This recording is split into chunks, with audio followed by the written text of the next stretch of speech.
नमस्कार। हमारा आज का टॉपिक है माइस्थेनिया ग्रेविस और यह है नर्वस सिस्टम से रिलेटेड डिजीज़ है। इसके बारे में आज हम यहाँ पर जानेंगे। इसमें माइस्थेनिया जो टर्म है वो रिलेटेड है मसल से और ग्रेविस का मतलब है वीकनेस। मीन्स इस बीमारी में जो मसल्स होती हैं उनमें कमजोरी आ जाती है। तो इसको देखते हैं एक बार। Myasthenia gravis is a chronic autoimmune neuromuscular disease characterized by varying degree of weakness of the skeletal और या हम कह सकते हैं voluntary muscles of the body. तो ये क्या है? एक तो ये क्रॉनिक डिजीज़ है, ऑटो इम्यून डिजीज़ है। मीन्स हमारे शरीर की जो एंटीबॉडीज़ हैं या इम्यून सिस्टम है वो हमारे शरीर के अगेंस्ट ही काम करने लग जाता है इसमें। और इसमें न्यूरो मीन्स नर्व्स और मस्कुलर मीन्स मसल्स, ये दोनों इन्वॉल्व होते हैं। और इसमें कैरेक्टराइज किससे होती है? ये varying degree of weakness of skeletal, voluntary muscles जो होती हैं उनकी वीकनेस आ जाती है इसमें बॉडी में।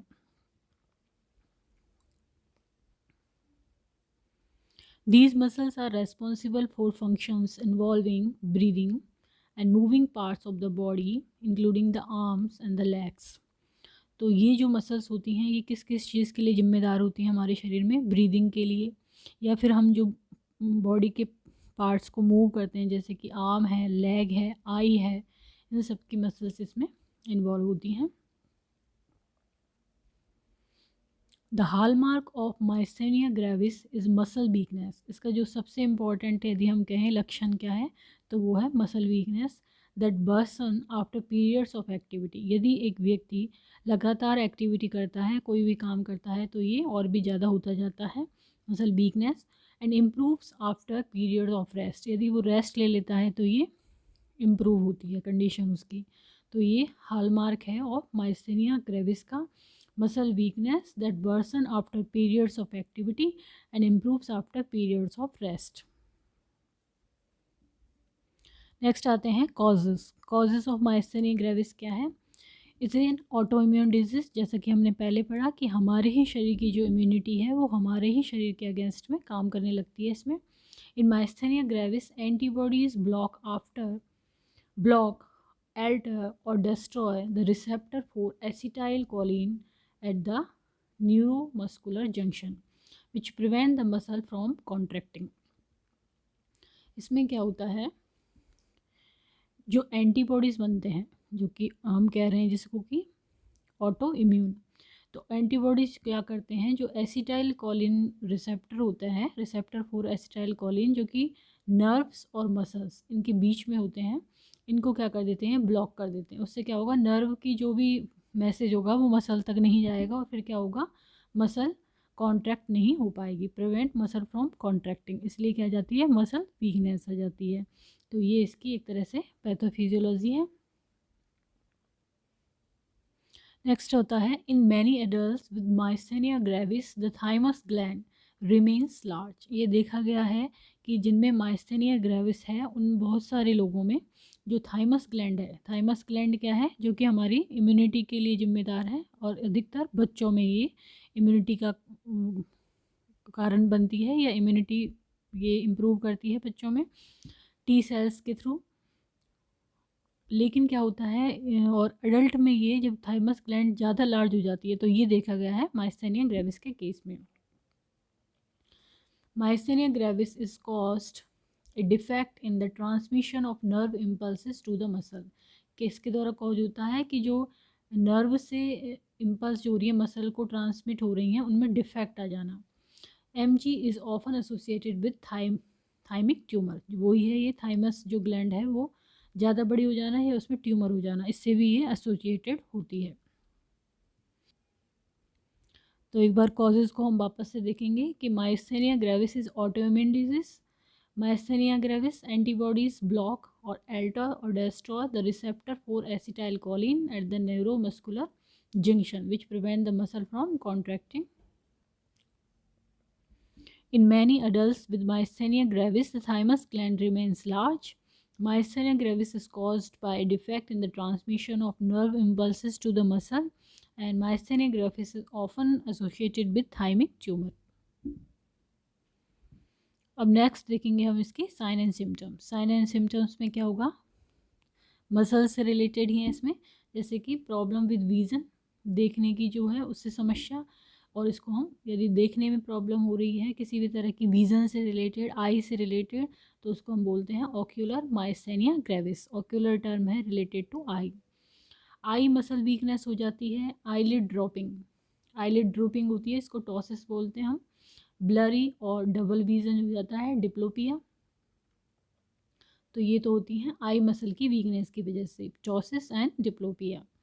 नेक्स्ट आता है प्रॉब्लम्स वॉकिंग, चलने में प्रॉब्लम होना। Changes in facial expression, facial expression में मसल्स की वजह से चेंजेस आना। प्रॉब्लम इन स्वैलोइंग, किसी भी खाने को निगलने में प्रॉब्लम आना। तो ये सारी चीज़ें ही मसल वीकनेस से रिलेटेड हैं। शॉर्टनेस ऑफ ब्रेथ, ब्रीदिंग की जो भी मसल्स हैं उनसे रिलेटेड है ये। Shortness of breath, problem speaking, बोलने में समस्या आना। Weakness in arms, hands, fingers, legs and neck, arm में, हैंड में, फिंगर में, पैरों में, गर्दन में वीकनेस आना। रेस्पिरेटरी पैरालिसिस होना और फेलियर हो जाना, ये सब भी आते हैं मसल वीकनेस की वजह से। किसमें, माइस्थेनिया ग्रेविस में। तो एक बार हम वापस रिवाइज करेंगे sign and symptoms. Problems with vision, जिसको बोलते हैं ocular myasthenia gravis. Eye muscle weakness, जिसकी वजह से आईलिड ड्रूपिंग, टॉसिस, ब्लरी और डबल विजन, डिप्लोपिया।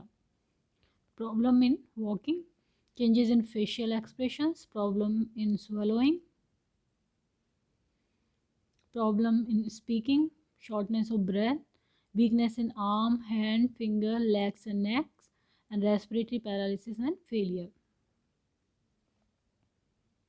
नेक्स्ट आता है डायग्नोसिस। डायग्नोसिस में क्या करते हैं, इड्रोफोनियम टेस्ट करते हैं इसके लिए। इसके अलावा इलेक्ट्रोमायोग्राफी करते हैं। तो जो ये इड्रोफोनियम टेस्ट है, इसमें क्या होता है, इंजेक्शन ऑफ इडोरफोनियम, टेंसिलोन के इंजेक्शन दिए जाते हैं इसमें, is use to confirm the diagnosis, diagnosis को कन्फर्म करने के लिए। यदि ये इंजेक्शन दे रहे हैं और उसके बाद improvement in muscle strength, muscle strength में इम्प्रूवमेंट हो रही है, रिप्रेजेंटिव पॉजिटिव टेस्ट, इसका मतलब है उसको पॉजिटिव टेस्ट है। And usually confirm the diagnosis, इसका मतलब है उसको माइस्थेनिया ग्रेविस है। यदि ये इंजेक्शन देने के बाद में उसकी मसल स्ट्रेंथ इम्प्रूव हो रही है तो इसका मतलब पॉजिटिव है टेस्ट और उसको माइस्थेनिया ग्रेविस है। इसके लिए हम, इसके साइड इफ़ेक्ट यदि होता है इससे टेंसिलोन से, तो उसके लिए हम रखते हैं एट्रोफिन अवेलेबल, जिससे कि साइड इफ़ेक्ट के केस में ये दे सकें। और ये सारी जो मेडिसिन हैं डॉक्टर की सलाह पर ही दी जानी चाहिए। नेक्स्ट है एनलार्ज थाइमस ग्लैंड। ये भी हो सकता है कि थाइमस ग्लैंड उसकी एनलार्ज हो, और ये किससे पता लगता है, MRI के द्वारा।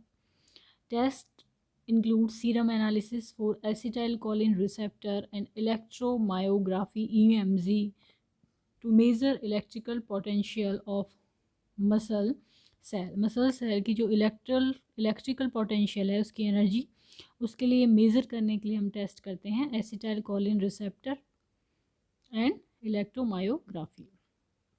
ये टेस्ट भी इसमें किए जाते हैं। तो इस तरह से डायग्नोस्टिक टेस्ट हो गए, edrophonium test, electromyography, enlarge thymus gland जो कि MRI में रिवील होती हैं। Test includes serum analysis for acetylcholine receptor and electromyography EMG.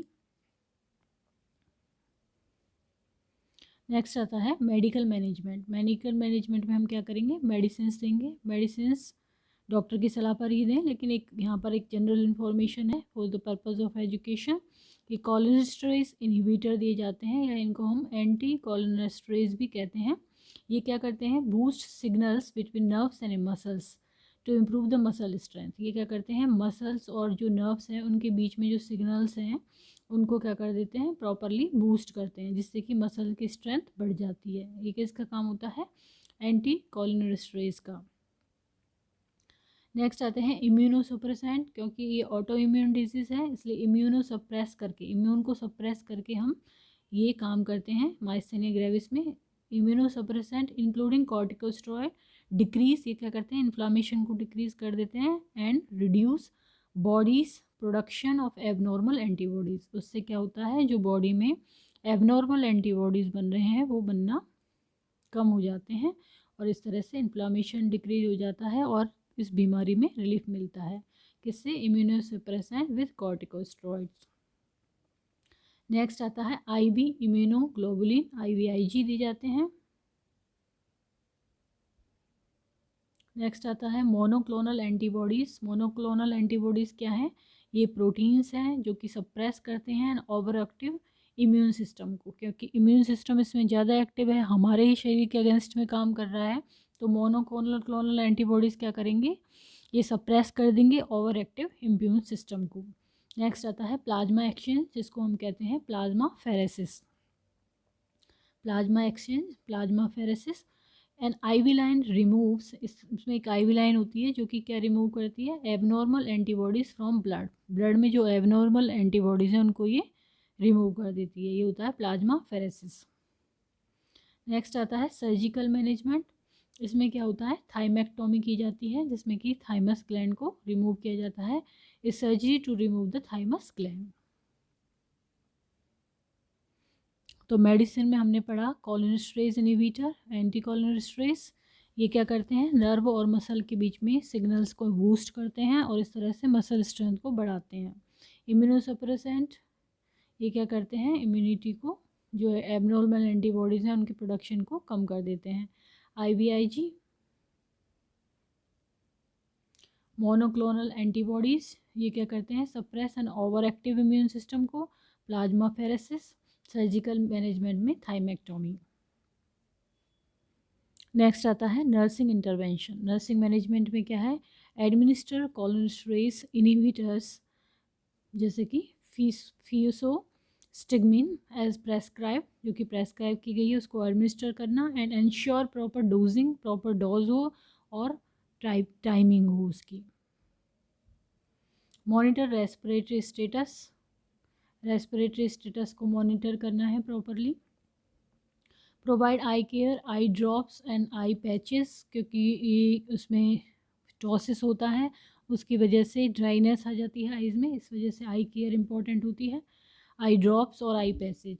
Monitor feeding and ensure proper nutrition, feeding को मॉनिटर करना है और ये इंश्योर करना है कि प्रॉपर न्यूट्रिशन पेशेंट ले रहा है।